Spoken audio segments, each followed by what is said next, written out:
Manuel Llamas, director del Instituto Juan de Mariana. Manuel, ¿qué tal? Muy buenos días. ¿Qué tal? Buenos días, José Antonio. ¿Cómo estás? Pues intentando descifrar, a ver si nos ayudas a ver por dónde pueden ir los mercados, por dónde pueden ir los negocios después de lo que sucedió el sábado en Israel. ¿Cómo lo veis desde el Instituto Juan de Mariana? Bueno, un conflicto bélico siempre es una pésima noticia desde todos los puntos de vista, incluido también el ámbito económico, el ámbito de mercados.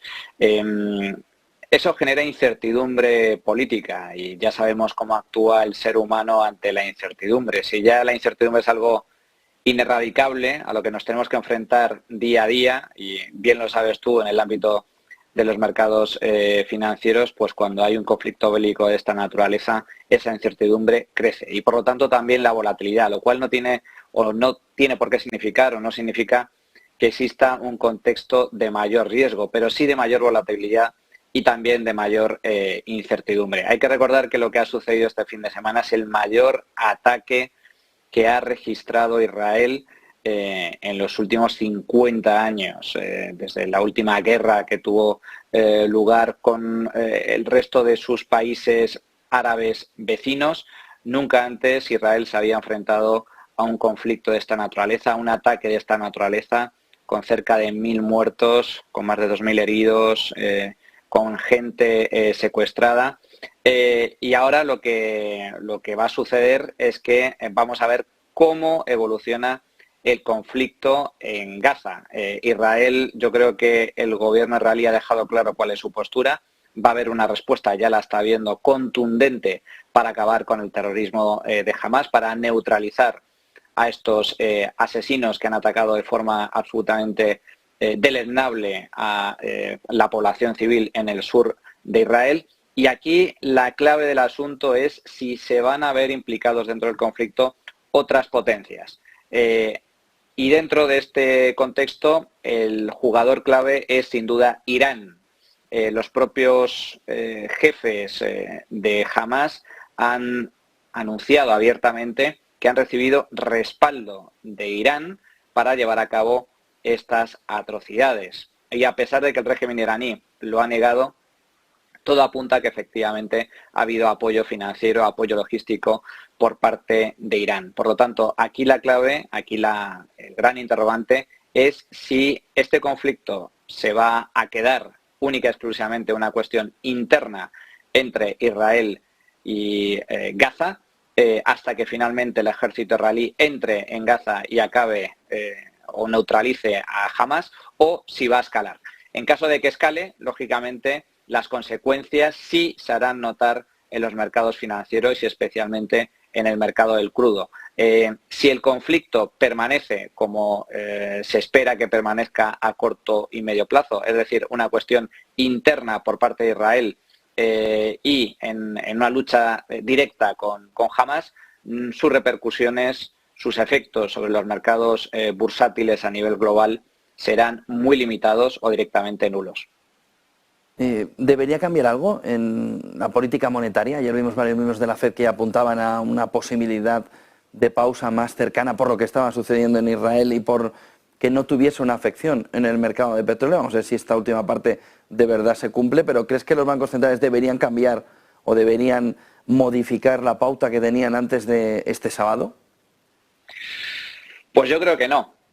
La verdad es que en este caso lo que tienen que hacer los bancos centrales, lo único que deberían hacer los bancos centrales, ya que existen, puesto que hay que recordar también que los bancos centrales es un invento relativamente reciente. Antes de su creación vivíamos sin bancos centrales y, por cierto, no vivíamos mal.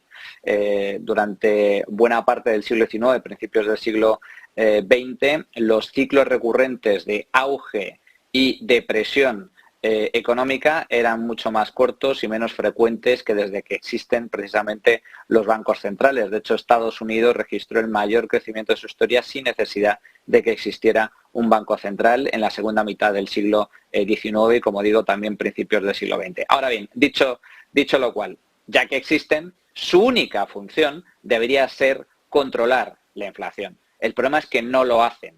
De hecho, son los principales responsables, los principales culpables de que haya burbujas económicas, bursátiles, de todo tipo. Y lo que estamos viviendo ahora, la inflación que hemos registrado en el último año, año y medio, se debe precisamente a la irresponsable política fiscal de los gobiernos y políticas monetarias expansivas de los bancos centrales. La inflación no es ni más ni menos que un fenómeno monetario, siempre es un fenómeno monetario. Por lo tanto, los principales causantes han sido, como digo, tanto los gobiernos como los bancos centrales. Ahora que la inflación ha emergido, la única responsabilidad, la única obligación que tienen los bancos centrales es la de intentar controlarla por todos los medios posibles. Y la única forma que tienen para hacerlo, además de paralizar, de frenar, de eliminar la compra masiva de deuda vía monetización, es subiendo los tipos de interés. En eso está Estados Unidos, en eso está el Banco Central Europeo y todavía no han conseguido doblegar a la inflación, ni mucho menos. De hecho, el Banco de España espera que haya un repunte inflacionario a lo largo del próximo año. Ya lo estamos viendo, la inflación acaba de repuntar en el último mes en España y lo mismo sucede también a nivel europeo. Se mantiene una inflación alta, eliminando además el componente más coyuntural como es el de la energía y el de los alimentos, pues estamos viendo que la inflación subyacente se mantiene alta. Por lo tanto, la inflación no está bajo control y mientras la inflación no esté bajo control, la obligación, como digo, de los bancos centrales es mantener los tipos de interés altos e incluso aplicar nuevas subidas de tipos. Ese es el principal objetivo y, por lo tanto, es lo que deben hacer los bancos centrales. A una costa de que la recesión será todavía mayor, ¿no? Es que, José Antonio, no hay una receta ni cómoda, ni fácil, ni indolora. La única forma de controlar la inflación es mediante una recesión económica, es decir, que haya contracción del consumo, contracción de la inversión.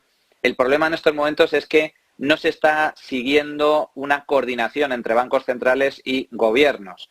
En el caso tanto de Estados Unidos como en Europa, los bancos centrales han subido los tipos de interés, han frenado su compra de activos. ¿Y qué están haciendo los gobiernos? Aumentando de forma sustancial el gasto público. Se requiere una restricción presupuestaria, una contención, una reducción del gasto público para que finalmente las políticas monetarias terminen teniendo efecto. Las políticas fiscales expansivas, es decir, el incremento del gasto público, es por naturaleza inflacionario. Por lo tanto, es fundamental que los gobiernos reduzcan el gasto público junto con las subidas de tipos de los bancos centrales para contener la inflación. Mientras eso no suceda, va a ser complicado. Pero dicho lo cual, esto es como cuando bebes en demasía y tienes coges una borrachera, pues ¿cuál es el efecto siguiente?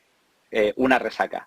En eso es en lo que estamos ahora. No hay soluciones fáciles, no hay soluciones indoloras, no hay ningún episodio inflacionario de esta naturaleza con inflación próxima al 10% como la que hemos sufrido en los últimos meses, en el último año y medio, que no haya conllevado en última instancia una recesión económica. No conozco ningún episodio reciente de la historia y lo siento, pero esta vez no será diferente.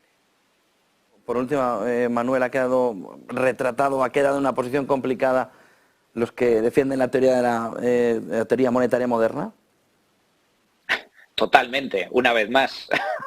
Una vez más, nos decían que no había problema, que los bancos centrales podían mantener los tipos de interés al 0%, incluso con tipos de interés negativos, lo cual es una anomalía histórica que nunca sucede en la historia, aparte de que es una pues una atrocidad desde el punto de vista económico y financiero pagar tipos de interés negativos como los que hemos sufrido en los últimos años, con una enorme burbuja en el sector de bonos y de deuda pública especialmente, y ahora, como digo, se ven las consecuencias. Una vez más, los keynesianos a nivel fiscal y los monetaristas favorables a la intervención y expansión monetaria por parte de los bancos centrales se han equivocado. Si pensaban que era posible mantener los tipos de interés al 0% de forma indefinida y que era posible que los bancos centrales monetizaran de forma absolutamente irresponsable los excesos de gasto de los gobiernos y de los estados, pues han equivocado plano y ahora, como consecuencia de ello, tenemos una inflación muy alta, insisto, la clave aquí es la inflación subyacente, que sigue estando muy alta y que lo estamos notando todos. La inflación no es ni más ni menos que un empobrecimiento generalizado de la sociedad, de las familias y de las empresas. Supone perder poder adquisitivo y como consecuencia nos estamos empobreciendo a manos llenas como consecuencia, insisto, de la responsabilidad tanto de bancos centrales como de gobiernos. Muchísimas gracias, Manuel Llamas, director del Instituto Juan de Mariana. Buen día y buen negocio, Manuel. Igualmente, fuerte abrazo.